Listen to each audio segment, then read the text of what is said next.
संवाद उपनिषद श्रृंखला में आज का विषय संप्रेषण और वाक भाग 16 है। मुख के भीतर जो प्रयत्न होते हैं उनमें जहाँ स्थान और करण का स्पर्श होता है उसे स्पृष्ट प्रयत्न कहते हैं। स्पर्श विरोधी प्रयत्न विव्रत कहलाता है। ए, ई, री, लृ, उ ये पूर्ण विव्रत स्वर हैं। अर्धमात्रिक, अभिनिधान, सानध्यक्षर आदि में विवृति होती है। इन वर्णों में एक एक वर्ण की जितनी मात्रा होती है उसके अर्धांश का हास्य होने पर विवृतार्ध प्रयत्न द्वारा इनमें संकोच हो जाता है। तब वे एक मात्रिक स्वर से च्युत होकर अर्धमात्रिक व्यंजन हो जाते हैं। ईकार तथा एकार की संधि होने पर जैसे ईकार लेकिन अर्धमात्रा से च्युत हो जाता है, उसी प्रकार एकार और ईकार की संधि होने पर पूर्व एकार लेकिन अर्धमात्रा से हित होकर अर्धमात्र एकार शेष रह जाता है। पाणिनि लिखते हैं, एकार ओकार में कंठ स्थानीय एकारी की अर्धमात्रा ही शेष रहती है। अर्धमात्र एकार व्यंजन होता है। पूर्ण स्पष्ट न होने से स्वर भी है, अतः अंतस्थ कहलाता है। बाह्य प्रयत्न उर कंठ सिरों के दो भेद हैं, संवार नाद घोष तथा विवार श्वास अघोष। जिस उच्चारण में मृदुता के कारण बाह्य नली को फैलने नहीं दिया जाता वह संवार है। इसका विपरीत भाव विवार है। जिस उच्चारण में वायु अधिक और प्राण रूप अग्नि की मात्रा कम हो उसे श्वास कहते हैं। इसका विपरीत भाव नाद है।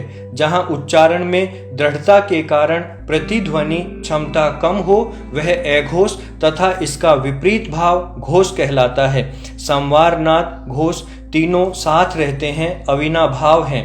इनके बाह्य प्रयत्न से ए, य, रे, ले, वे, डे, जे, वे, गे, जे, दे, बे, डे, णे, ने, ने, में वर्ण सिद्ध होते हैं।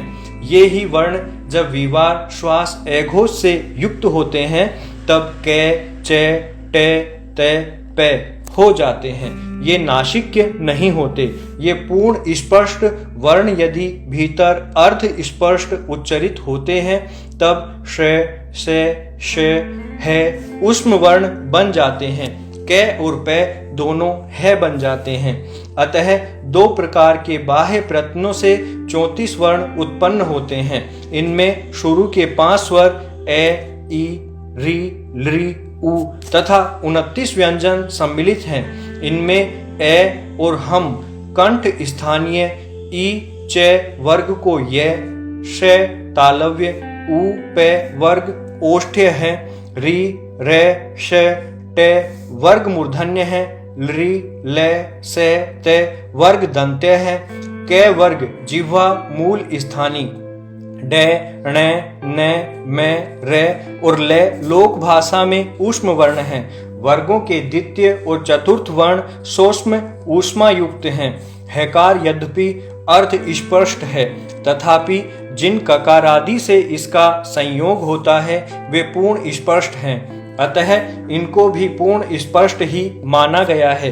पाणिनि ने स्वरों को अस्पष्ट, य, रे, ले, वे को ईश स्पष्ट, श, है को अर्ध स्पष्ट तथा शेष वर्णों को पूर्ण स्पष्ट माना है।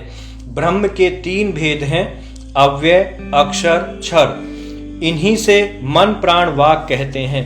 यह वाक ही भूत भाव, शब्द भाव और अर्थ भाव में फैलता है।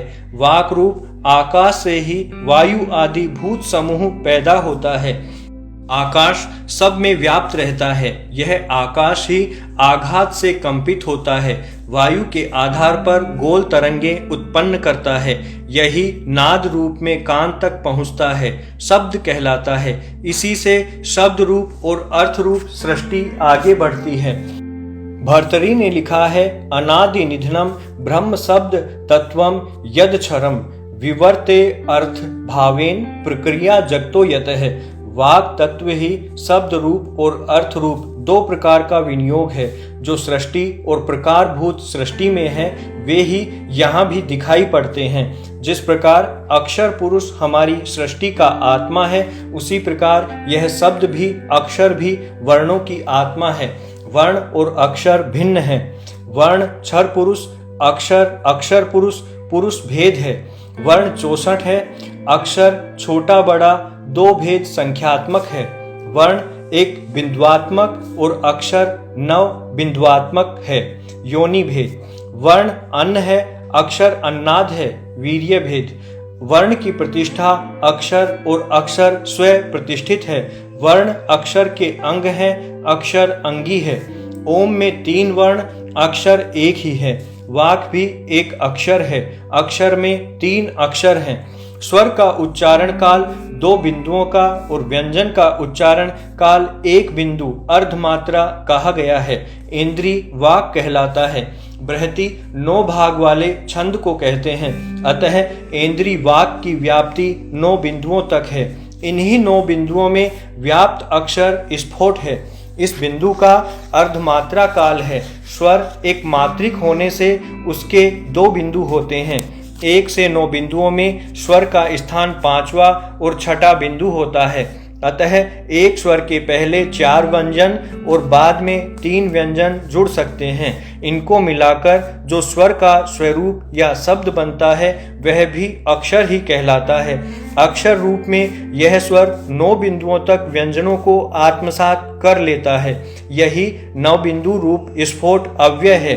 इस प्रकार शब्द ब्रह्म का ज्ञान हमें ब्रह्म भूत सृष्टि का पूर्ण बोध कराता है।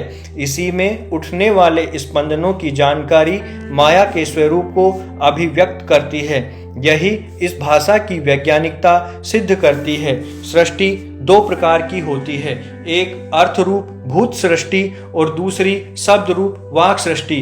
दोनों का ही आधार अक्षर है। इसको पर ब्रह्म कहते हैं। इसका आलंबन अव्यय पुरुष होता है। अव्यय और अक्षर नित्य संस्थाएं हैं। अव्यय की 5 कलाओं आनंद, विज्ञान, मन, प्राण और वाक में ये वाक ही अक्षर कहलाता है। अक्षर की 5 कलाओं ब्रह्मा, विष्णु, इंद्र, अग्नि और सोम में से अग्नि और सोम के कारण क्षर का निर्माण होता है। अक्षर का ऊर्ध्व भाग अमृत और अधोभाग मृत्यु कहलाता है। क्षर से ही मृत्यु, सृष्टि, विश्व का निर्माण होता है। अक्षर इसके पीछे कारण है। अक्षर ही शब्द सृष्टि का भी कारण है। वर्ण मात्रिका नित्य है, उत्पन्न नहीं होती। स्थान, प्रयत्न और संयोग से इसकी अभिव्यक्ति होती है। वाक से ही मंडल बनते हैं, स्वरूप बनता है। ऋत से सत्य बनता है। स्वयंभू मंडल की वाक को वाचस्पत्य या वैकुरा, परमेष्ठी की वाक को ब्राह्मण स्पत्य या सुब्रमण्या, सूर्य मंडल की वाक को इंद्र अथवा गौरीविता तथा चंद्रमा युक्त पृथ्वी की वाक को भौम या आम्रभृणी कहते हैं। वैदिक सिद्धांत के अनुसार शुरू की 3 प्रकार की वाक कहीं भी प्रकट नहीं होती। केवल चतुर्थ और अंतिम वाक ही कार्यरत जान पड़ती है। कहा भी है, चत्वारी वाक परिमिता पदानी तानीर विदुर ब्रह्माणा ये मनीषिण हैं। अन्न से वाक उत्पन्न होती है। अग्नि में आहूत होने वाला सोम अन्न कहलाता है। धूलोक, अंतरिक्ष और पृथ्वी का वाक और चौथा पशुओं का वाक, ये 4 रूप वाक के माने हैं। अन्य मत इसके 4 रूप अमृता, दिव्या, वायवया और इंद्री मानते हैं। मन प्राण गर्भित सत्यावाक अमृता है। ऋक, यजुः, साम तीनों को अमृता कहा है। आकाश अमृता है। अग्नि इसका ब्रह्म है। दिव्या वाक ऋत कहलाती है। अथर्व है। देवता और भूत दिव्य वाक है।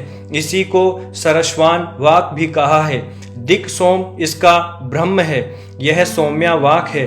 अमृता और दिव्या में ध्वनि नहीं होती।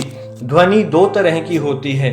शक्ति रहित ध्वनि सार्थक नहीं होती, गतिहीन होकर वायु के साथ बहती है। इसमें नाद, श्वास आदि विशेषताएं वायु से बनती हैं। यह सरस्वती वाक है, अव्याकृत है। वर्ण पद वाक में विभक्त ध्वनि को सार्थक कहा है। सरस्वती वाक में इंद्र प्रविष्ट होकर भिन्न भिन्न आकारों में व्याकृत करता है। जिसे हम बोलते हैं इसको ही इंद्री वाक कहा गया है। प्राज्ञ प्राण ही इंद्र है। प्रज्ञान से ही वाणी में वर्ण विभाग होते हैं। वर्णों में ए तथा उ मन और प्राण के बोधक हैं। प्रज्ञा और प्राण सदा मन के साथ रहते हैं।